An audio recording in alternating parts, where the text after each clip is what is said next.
अस्सलाम वालेकुम वरहमतुल्लाह। आज इस वीडियो में हम क्वेश्चन नंबर 2.7 से शुरू करेंगे। If a plus B is equal to zero, what can you say about the components of the two vectors. हमें गिवन है कि दो वेक्टर्स का सम ज़ीरो के इक्वल है। आप इनके कंपोनेंट्स के बारे में क्या कह सकते हैं? दो वेक्टर्स का सम ज़ीरो के इक्वल है, इनके कंपोनेंट्स के बारे में हम क्या कह सकते हैं, ये क्वेश्चन है। ये गिवन था हमें दो वेक्टर्स का सम ज़ीरो के इक्वल। इसको हम ऐसे लिख सकते हैं, प्लस इधर जाकर माइनस हो गया। ए के भी दो components A X I A Y J, B के भी दो component B X B Y. अगर वेक्टर एक वेक्टर दूसरे वेक्टर के इक्वल है लेकिन नेगेटिव का साइन आ रहा है, फिर इनके components A X A B X के इक्वल होगा, साथ माइनस का साइन आएगा। ए वाई बी वाई के इक्वल होगा, नेगेटिव का साइन आएगा। इससे पता चला कि अगर दो वेक्टर्स का सम जो है वो ज़ीरो के इक्वल हो, फिर फिर वो वेक्टर्स एक दूसरे के इक्वल होते हैं, यानी कि इनकी इक्वल मैग्नीट्यूड होती है लेकिन डायरेक्शन अपोजिट होती है।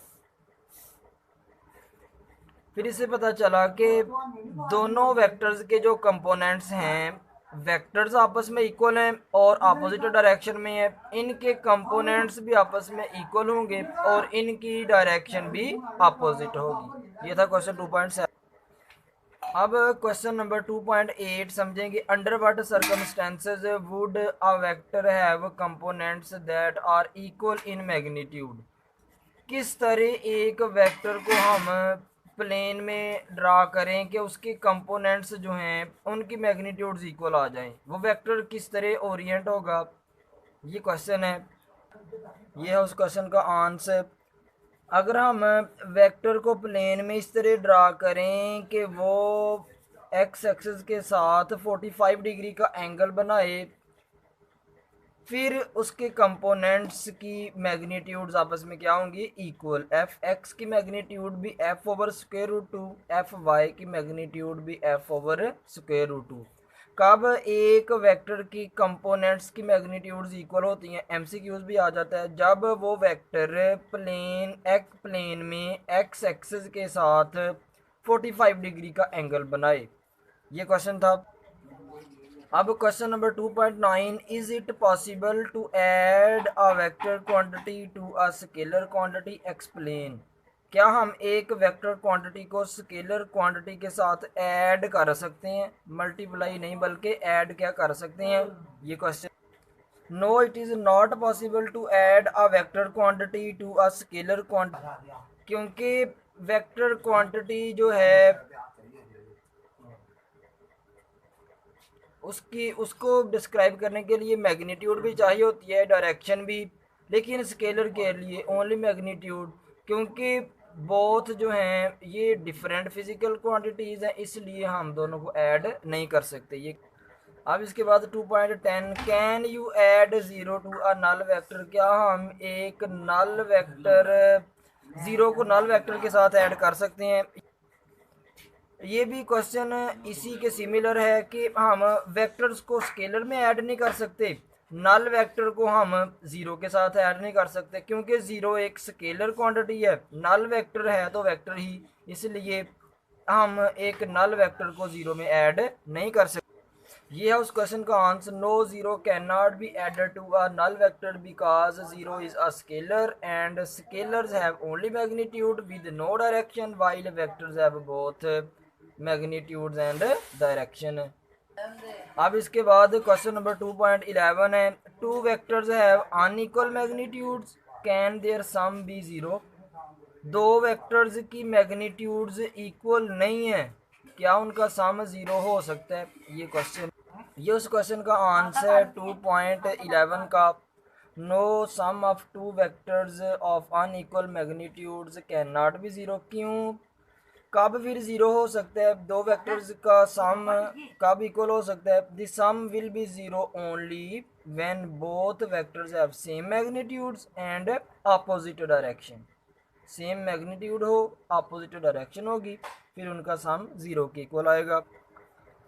अब क्वेश्चन नंबर 2.12 है, show that sum and difference of two perpendicular vectors of unequal lengths are also perpendicular and of the same length. Question है, हमने शो करना है, जिस तरह मैथ में शो दैट होता है, प्रूव दैट प्रूव करना होता है, वाकई प्रूव होती है क्वेश्चन मैथ में, तो ये क्वेश्चन भी इसी तरह आ गया है। हमने शो करना है कि दो परपेंडिकुलर वेक्टर्स हैं, उनकी लेंथ्स भी इक्वल हैं, कब उनका सम और उनका हम डिफरेंस लें, कब वो भी आपस में परपेंडिकुलर होंगे, यानी कि दो वेक्टर्स ऑलरेडी परपेंडिकुलर हैं, उनकी लेंथ्स भी सेम है। प्रूव करना है कि उन दो वेक्टर्स का जो सम आएगा a प्लस बी और a माइनस बी, प्रूव करना है कि भला ये दोनों भी आपस में परपेंडिकुलर हैं।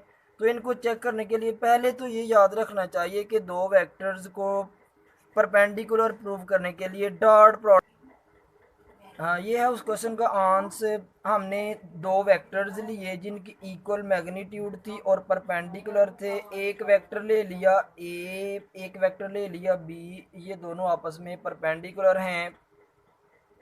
ये रिजल्टेंट बनेगा इनका सम, ए बी का सम, तो ये बनेगा इनका रिजल्टेंट, क्योंकि इधर को माइनस बी, तो ये इनका रिजल्टेंट बनेगा ए माइनस बी। हमने अब प्रूव करना है कि ये जो ए प्लस बी और ए माइनस बी ये भी आपस में परपेंडिकुलर हैं। तो बात याद रख लें कि जब भी दो वेक्टर्स को परपेंडिकुलर प्रूव करना है उनकी डॉट प्रोडक्ट लेनी है, अगर तो वो आए जीरो के इक्वल, प्रूव हो गया।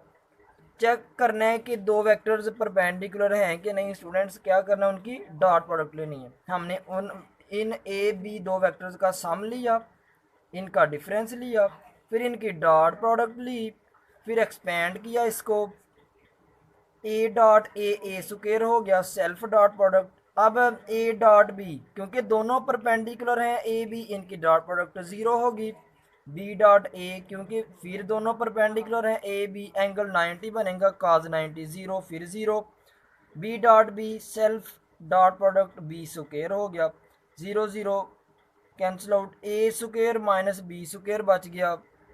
अब हमें पता है कि ए जो है वो बी के इक्वल होता है, क्योंकि हमने कहा है कि इनकी लेंथ भी इक्वल है, गिवन है हमें दोनों की लेंथ भी इक्वल है। तो अगर मैं बी की जगह पे ए रखूं, फिर जब बी की जगह पे भी ए रखा, तो ये दोनों आपस में कट हो जाएंगे और आंसर जो है ज़ीरो आ जाएगा। इससे पता चला कि ए प्लस बी, इनका सम और इन दो वेक्टर्स का डिफरेंस ये भी आपस में क्या है, परपेंडिकुलर, क्योंकि इनकी डॉट प्रोडक्ट भी ज़ीरो आई है। ये था स्टूडेंट क्वेश्चन 2.12। अल्लाह।